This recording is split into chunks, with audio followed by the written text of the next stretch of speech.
Parce qu'un étudiant me posait un jour la question, mais professeur, vous nous expliquez très bien l'économie, pourquoi est-ce que le ministre ou les responsables...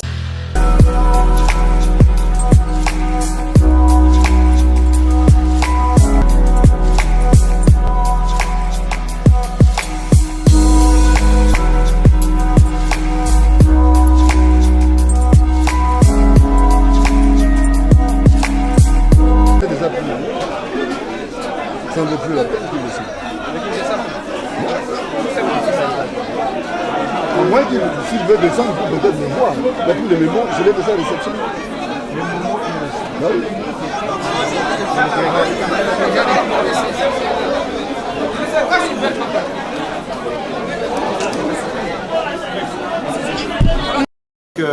oui. Le domaine politique n'est pas seulement réservé aux non-scientifiques. Le domaine politique est aussi réservé aux scientifiques. Mais attention, des scientifiques de qualité. Parce qu'un étudiant me posait un jour la question, mais professeur, vous nous expliquez très bien l'économie, pourquoi est-ce que le ministre ou les responsables, les politiciens ne donnent pas toujours ce qu'ils enseignent? Attention, il y a une différence entre enseigner et pratiquer. Enseigner, c'est un autre métier, c'est une vocation, transmettre la science. Mais appliquer la connaissance, ça procède du management. Voilà. Merci. Merci. Bonjour. Je suis professeur Kabouita Kaboloïko, secrétaire général académique de l'Université pédagogique nationale.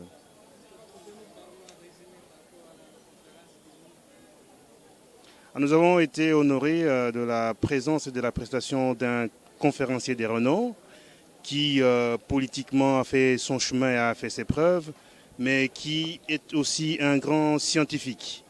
En tant que grand scientifique, il a pu nous résumer les connaissances que nous pouvons nous procurer sur la gouvernance de qualité, le leadership de qualité. Je crois que c'est une interpellation pour les étudiants qui ont une vision, qui ont aussi un élan de progrès et qui veulent participer à la prospérité du pays. Comment devenir leader? On n'est pas leader, mais avec cette connaissance partagée par le Premier ministre honoraire, je pense que les étudiants vont s'en imprégner, vont s'en nourrir pour faire des projections dans leur avenir. Je vous en prie. Je me nomme Joseph Ahamba. Je suis étudiant à l'Université pédagogique nationale à la faculté de sciences économiques. Certes que je viens de participer à la conférence qui a été l'orateur, c'est M. Matata Ponyo, sénateur. Et on a retenu quand même des points essentiels, mais moi particulièrement, je ne suis pas du tout d'accord parce qu'il y a eu des points quand même que les Congolais aujourd'hui se plaident, il a parlé beaucoup de choses. Mais moi, normalement, peut-être dans sa gestion, c'est que moi, je peux retenir, c'est peut-être qu'il a eu à réhabiliter la primature. Mais concernant d'autres choses, en tout cas, il n'a rien fait. Mais l'idée de la conférence, ça a été bonne et c'est une bonne chose. Nous avons profité. Mais au moins, la chose la plus grave est que lorsqu'on n'est pas dans la gestion, on fait sortir l'intelligence. On comprend qu'il y a de l'intelligence derrière. Mais lorsqu'on est à la gestion, ils sont étouffés. Alors la question qu'on se pose, est-ce que c'est leur famille politique qui les étouffe ou bien ils sont animés de la mauvaise volonté de faire quelque chose à la population? En tout cas, c'est ce que j'ai comme préoccupation. Mais sinon, l'idée est bonne. Merci. Le représentant de la CONET. Donc c'est à vous maintenant, à tour de rôle, de poser, donc demander la question du financement de l'éducation par la Banque mondiale. S'il y a des éclaircissements à tirer là-dessus. Qui est à l'avant-plan pour défendre cette gratuité, mais également le gouvernement, où nous sentons une sorte de dégaiement dans le financement, parce que vous dénoncez déjà le fait que les frais de fonctionnement des écoles n'ont pas été versés jusque-là. Mais dites-nous, est-ce que cette gratuité a-t-elle un avenir? Notamment la CDT enseignement, il y a FENECO, UNTC, il y a CIECO et il y a IMAE. Donc, nous serons complétés lorsqu'il y a un point sur lequel un des collègues veut assister.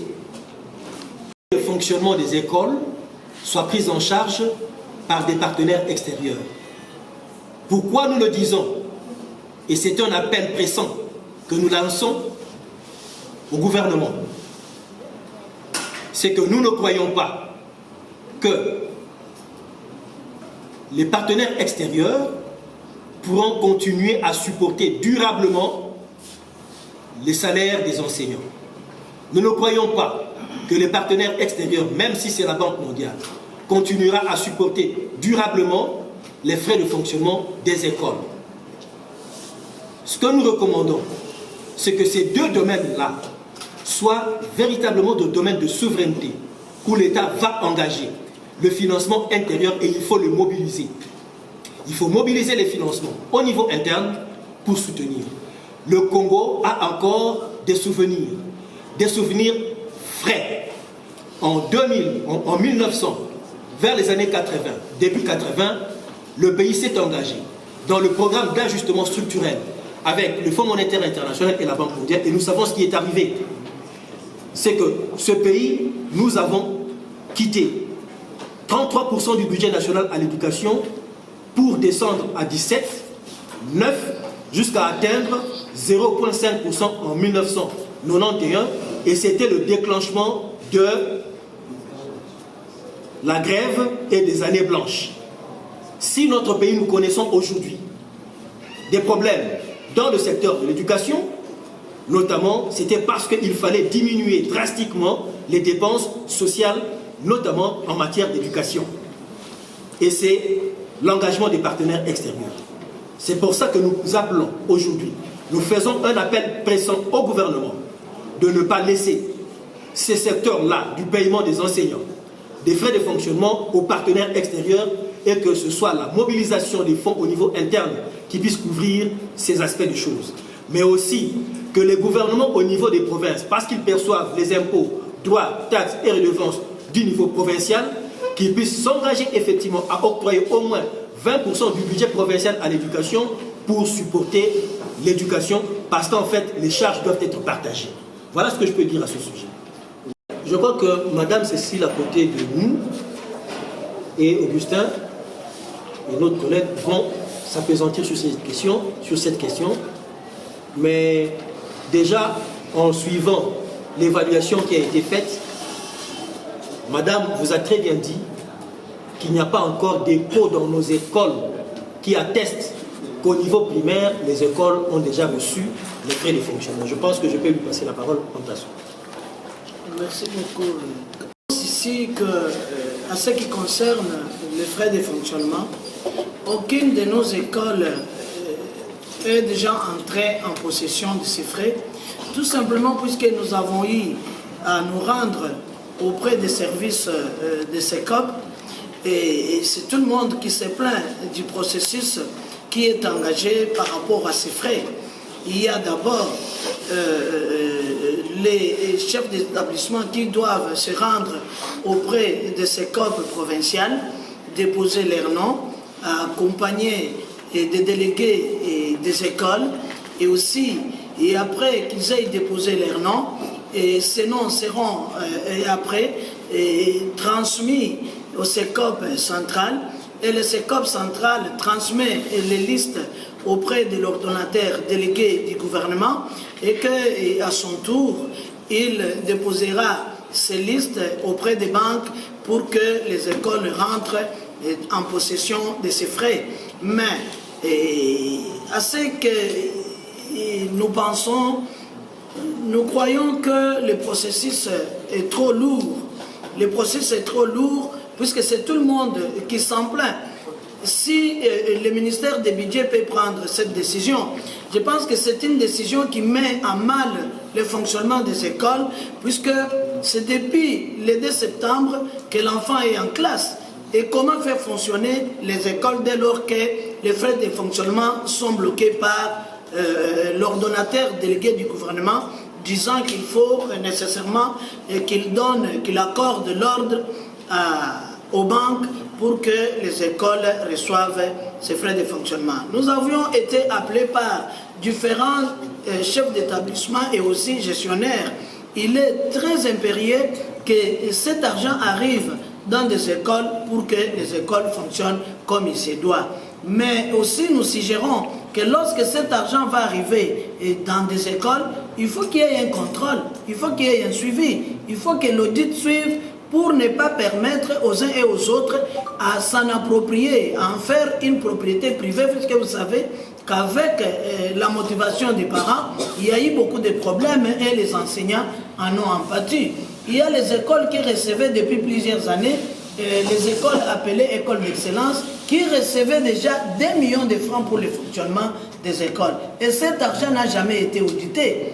Mais qu'est-ce qu'ils en faisaient? Nous ne savons pas. Et alors, il faut que l'argent arrive. Nous lançons un appel pathétique auprès du ministère des Budgets et des Finances pour qu'il libère cet argent. Les écoles ne fonctionnent pas.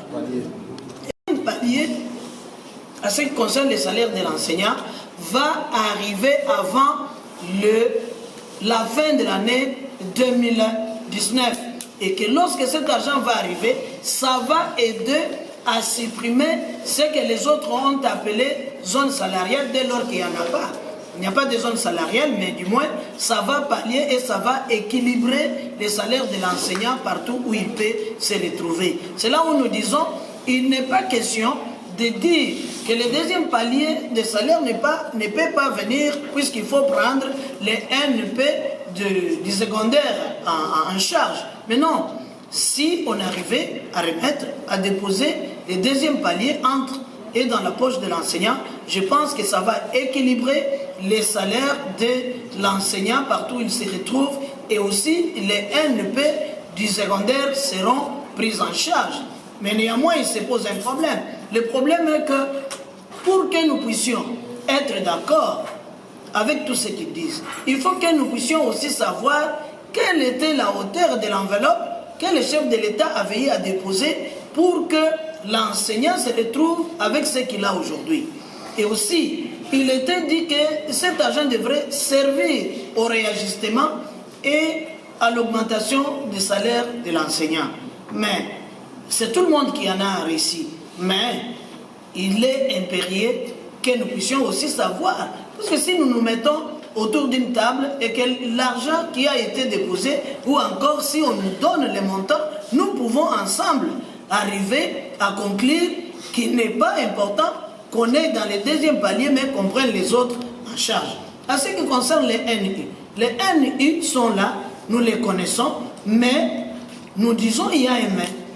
Mais ce mais-là fait que nous puissions tous nous mettre d'accord à l'identification de ces enseignants NU qui ont fait longtemps dans des écoles, de peur que les gestionnaires ne les remplacent par leurs fils. Nous savons ce qui se passe dans ces pays, leurs neveux, leurs fils, les petits-fils, même ceux qui sont dans des ventres.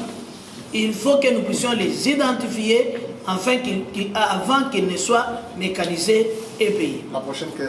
L'avant-dernière question. Il faut avouer qu'il y a beaucoup d'ennemis. Beaucoup d'ennemis dans ce sens que la prise en charge des parents ne profitait pas à 50% aux établissements scolaires. Tous ceux-là qui étaient bénéficiaires des trop perçus, aujourd'hui, ils sont incapables de lâcher prise. Dans un premier temps, le langage est qu'on a pris des décisions dans la précipitation.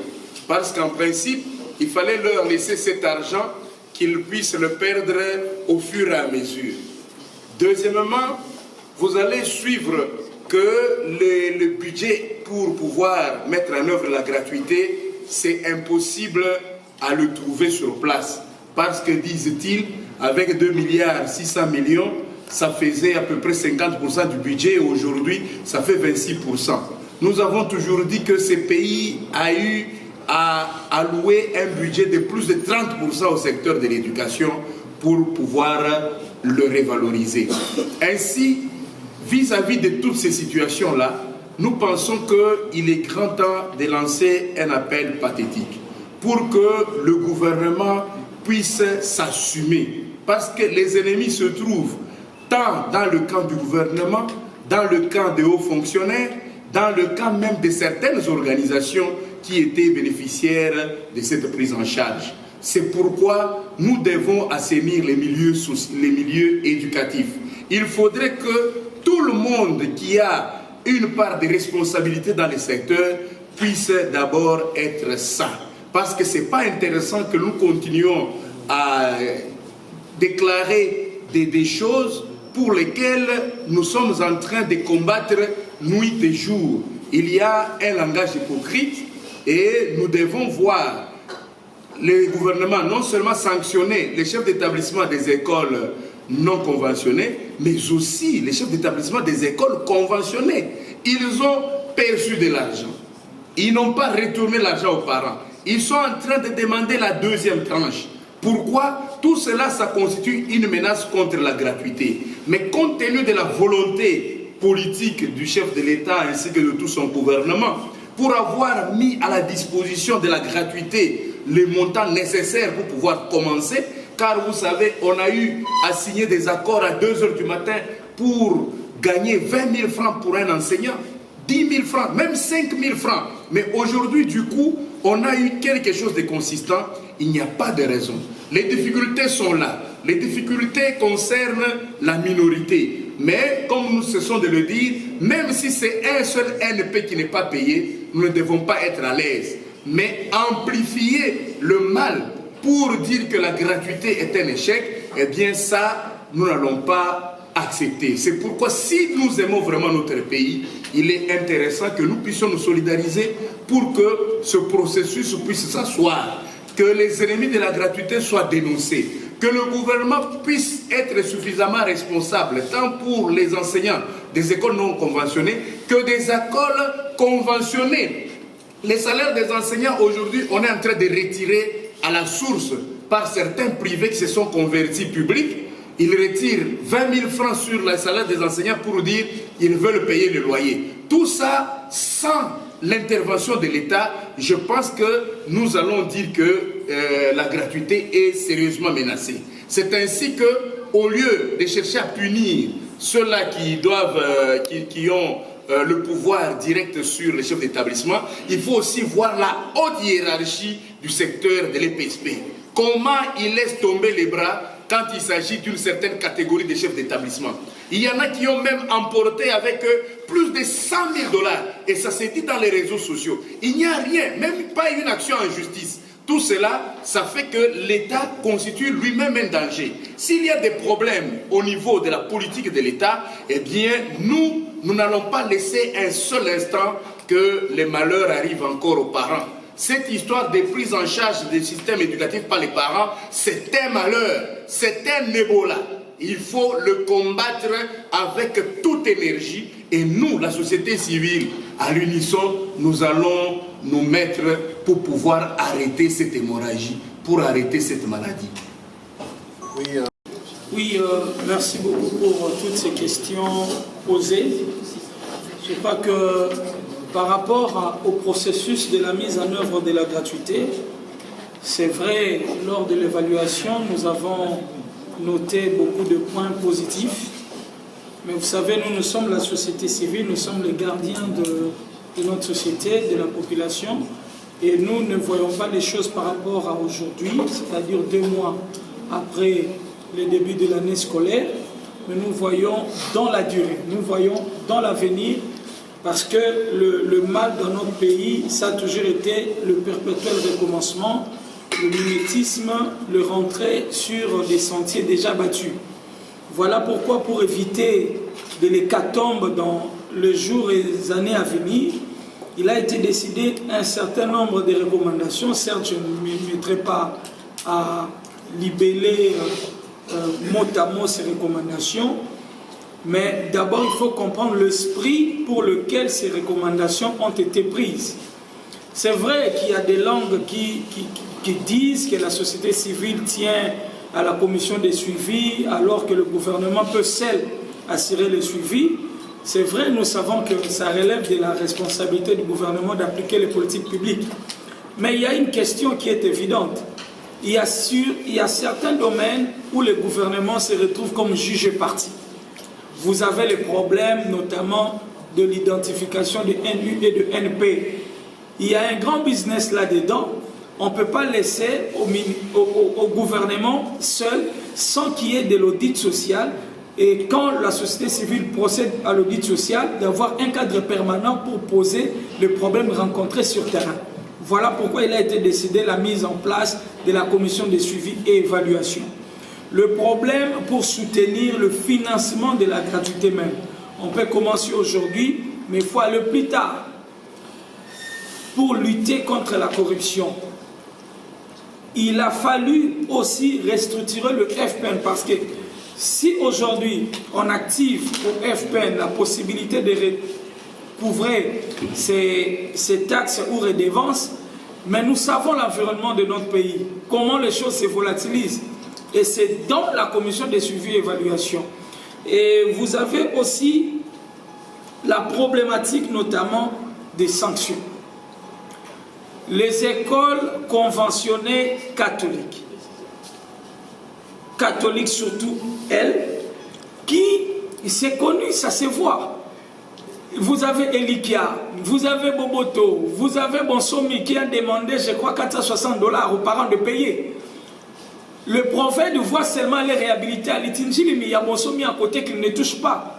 Est-ce que ces écoles-là sont des intouchables? Voilà pourquoi il a été décidé de réviser le cadre légal de la gratuité, donc la loi et la convention, pour que ces choses-là passent. Et maintenant, il y a des gens qui veulent faire passer les subventions de l'État aux écoles privées, alors que le cadre légal n'est pas déjà défini et arrêté en avance. Donc ce sont des choses pour lesquelles nous devons vraiment faire très attention, et nous allons s'atteler là-dessus pour que les choses aillent dans une vitesse assez souhaitable. Alors, pour montrer notre soutien à cette politique, à cette gratuité, nous avons vu des actions de part et d'autre, des actions manipulées par ceux qui sont contre la gratuité. Nous n'avons jamais cessé de les démontrer et de les dénoncer. Et nous qui sommes pour la gratuité, voilà pourquoi nous marchons demain. C'est vrai qu'il y a des voix qui s'élèvent de part et d'autre, mais si nous marchons demain, il y a déjà l'effectivité de la gratuité, mais aussi montrer à l'opinion nationale, à la face du monde, qu'il y a la population qui est pour cette gratuité, parce que nous l'avons soutenue et nous l'avons, et nous allons veiller pour que ça dure plus longtemps et plus longtemps possible. Donc voilà un peu ce que je peux dire par rapport aux questions qui... Certains disent que la gratuité a été gagnée. Nous disons que la gratuité doit être consolidée. Voilà pourquoi nous lançons un appel, mais alors un appel pressant aux citoyens, membres de la communauté nationale, à Kinshasa comme ailleurs, de se mettre tous au pas et de répondre nombreux à cette marche que nous organisons demain pour soutenir la gratuité, mais beaucoup plus pour soutenir la consolidation de la gratuité de l'éducation de base. Pourquoi nous devons nous engager à cette marche? Parce qu'aujourd'hui au moins, des enfants qui jadis étaient dehors peuvent avoir l'espoir de retourner à l'école. La barrière la plus importante, c'est-à-dire les frais de scolarité, cette barrière-là a été levée. C'était justement un besoin et une demande des citoyens, de la communauté, à laquelle plutôt le gouvernement a accédé. C'est donc important. C'est aussi important que nous nous engagions. Pourquoi? Parce que nous savons que les problèmes ne se sont pas terminés pour autant. Il y a encore des petits problèmes, mais c'est justement pour rappeler qu'il faut absolument résoudre ces questions. Si nous voulons qu'il y ait la gratuité et que les enfants accèdent à une éducation de qualité, il faut effectivement que l'État s'empresse à résoudre la question de ces enseignants-là qui prennent en charge nos enfants dans les salles de classe, mais qui ne sont pas payés jusque-là, qui ne sont pas encore payés jusque-là. Si nous voulons que cette gratuité réussisse et que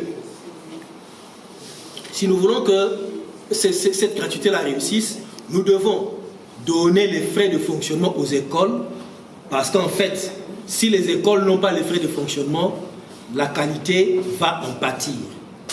Voilà pourquoi demain, nous allons tous nous retrouver à 9h précises sur Boulevard Triomphal devant le Palais du Peuple pour commencer notre marche qui va nous amener jusqu'au ministère de l'EPST où nous allons déposer un mémorandum. Un mémorandum justement pour marquer notre soutien, mais également pour rappeler les points de veille sur lesquels nous appelons de manière pressante le gouvernement à agir. Donc, demain, enseignants, parents, défenseurs des droits humains, acteurs, tous les acteurs, dans tous les sens, nous vous appelons à vous joindre à nous pour que nous puissions célébrer cette gratuité-là, mais rappeler aussi que plus jamais nous ne voulons que dans ce pays, les parents prennent la charge de l'éducation à la place de l'État. Que plus jamais nos enfants ne soient mis en quarantaine dans une salle de classe parce que le parent est pauvre et ne sait pas payer. Que plus jamais nos enfants vivent l'incarcération dans des écoles, dans des salles de classe parce qu'ils ont été indésirables dans ces écoles-là, dans les salles de classe parce que les parents n'ont pas payé. Que plus jamais nos enfants ne subissent la ségrégation dans la salle de classe parce qu'ils n'ont pas payé et que seuls les enfants qui ont payé puissent faire les interrogations ou les examens. Ensemble donc, demain, 9h, devant le Palais du Peuple, sur Boulevard Triomphal, nous allons marcher. Merci.